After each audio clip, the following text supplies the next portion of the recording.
چرندوں پرندوں اور جانوروں کے ساتھ محبت سے پیش آیا کرو، اس لیے کہ یہ بھی اللہ کی حمد و ثنا کو بیان کرتے ہیں۔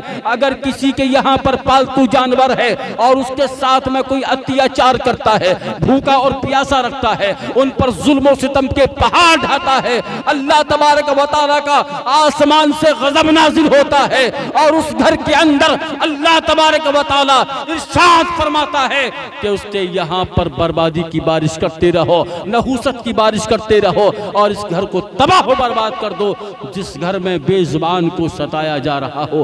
اس لیے اپنے گھروں میں پلنے والے جانوروں کا خیال رکھیں کہ انہوں نے پانی کب پیا ہے، کب کھانا کھانا ہے، اور ان کا بھرپور خیال کیجئے۔ انشاءاللہ تعالی روح بھی تازہ ہو جائے گی اور ایمان بھی تازہ ہو جائے گا، اور میرا یقین ہے کہ آپ کا گھر بار بھی مہکنے لگے گا۔ میں اس لیے نہیں کہہ رہا ہوں آپ کو کہ آپ جانور نہ پالیں، جانور کو پالیں لیکن اس کا حقوق ادا کریں، اس کے جو خدمات ہیں اس کو انجام دیں۔ میرے آقا علیہ السلام فرماتے ہیں کہ 2 فرشتے صبح میں اور 2 فرشتے شام میں آتے ہیں، انہی جانوروں کے پاس میں آتے ہیں اور ان سے معلوم کرتے ہیں، بولو تمہارے لیے تمہارے مالک نے کیا انتظام کیا ہے، تمہارے مالک نے تمہارے لیے کھانے کا کیا انتظام کیا ہے۔ اگر کسی نے کھلایا ہے تو وہ شکایت نہیں کرتے بلکہ ان فرشتوں سے کہتے ہیں ہمارا مالک بہت اچھا ہے، ہمارا مالک بڑا بیاباں ہے، ہمارا مالک بڑا دل کا بوجھ ہے، بادشاہ ہے، ہمارے لیے بڑا اچھا انتظام کرتا ہے،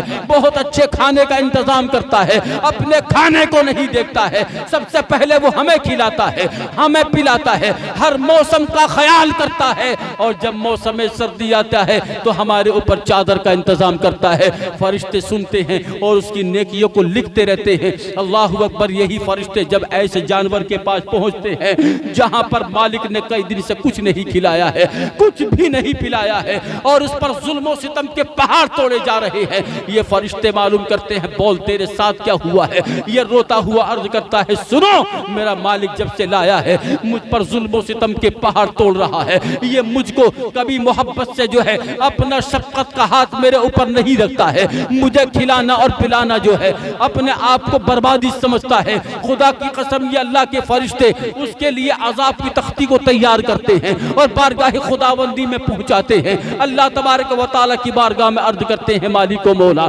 یہ تیرا فلاں بندہ ہے اور جانور کو پالتا ہے لیکن اس کو بھوکا بھی رکھتا ہے، اس کو پیاسا بھی رکھتا ہے، اس کو تڑپاتا بھی ہے، بے چین بھی کرتا ہے، اس کو مارتا بھی ہے۔ میرے آقا علیہ السلام اللہ کے رسول صلی اللہ علیہ وسلم ارشاد فرماتے ہیں کہ جب یہ شکایت بارگاہ خداوندی میں جاتی ہے اللہ تبارک و تعالیٰ ارشاد فرماتا ہے، فرشتوں گواہ ہو جاؤ اس گھر میں کبھی میری رحمت کا شامیانہ نہیں لگ سکتا جس گھر کے جانور اپنے مالک کو بد دعائیں دیتے ہو، کیونکہ جانور جانتا ہے کہ تمہارے گھر میں کون آیا ہے، جانور جانتا ہے کہ تمہارے گھر میں کون رہتا ہے۔ ارے یہی وہ جانور ہے جو چیز ہمیں نظر نہیں آتی ہے یہ ان کو دیکھ لیتے ہیں۔ میرے آقا فرماتے ہیں کہ ان جانوروں کو فرشتے نظر آتے ہیں اور یہ فرشتوں سے بات کرتے ہیں اور فرشتے ان سے بات کرتے ہیں۔ میں یہ عرض کرنا چاہوں گا اپنے گھروں میں رہنے والے ان جانوروں کا خاص طور سے خیال رکھیں جو آپ کو دودھ پلاتے ہیں، آپ کے گھر کام میں آپ کا ہاتھ بٹاتے ہیں یا آپ شوق رکھتے ہیں، تو ان جانوروں کا خاص طور سے خیال رکھیں کہ آپ کا کوئی جانور بھوکا نہ رہے، اس لیے کہ یہ شکایت بارگاہ خداوندی میں نہ پہنچے۔ اگر کوئی جانور اللہ کی بارگاہ میں دل سے آہ کی آواز نکال دیتا ہے تو اللہ تبارک و تعالیٰ اس گھر کو تباہ کر دیتا ہے، برباد کر دیتا ہے۔ اس لیے میں عرض کرنا چاہوں گا اپنے گھروں میں رہنے والے جانوروں کو، پالنے والے جانوروں کا خاص طور سے خیال رکھیں اور اپنے گھروں میں رحمتوں کی خوشیاں لے کر کے آئیں۔ اس لیے یہ بے زبان ہوتے ہیں، ان کے زبان نہیں ہوتی ہے لیکن کوئی تو ہے سننے والا۔ اگر تم ان کی بات نہیں سمجھ رہے ہو تو میرا رب سمجھتا ہے، اس لیے کہ اسی نے ان کو پیدا کیا ہے، وہ خوب جانتا ہے کون سا جانور کس حال میں رہتا ہے۔ اللہ اکبر۔ اس لیے ہمیں چاہیے اپنے گھروں میں پلنے والے جانوروں کا خاص طور سے خیال رکھیں، اگر وہ رونے رونے لگے تو خدا کی قسم رب کے آسمان کو ہلا سکتے ہیں. اگر وہ رونے لگے تو تمہیں تباہ و برباد کر سکتے ہیں. اگر وہ خوش ہو گئے تو تم آباد ہو سکتے ہو, امیر ہو سکتے ہو, تم دنیا میں بادشاہت کر سکتے ہو. اس لیے اگر کسی کی دعا کام آ جاتی ہے, خدا کی قسم وہاں جو ہے دوا کام نہیں کرتی, وہاں دعاؤں سے کام چلتا ہے. اس لیے میں عرض کرنا چاہوں گا, اپنے گھروں میں جانوروں کا اگر آپ پالن پوشن کرتے ہیں تو زیادہ کیجئے.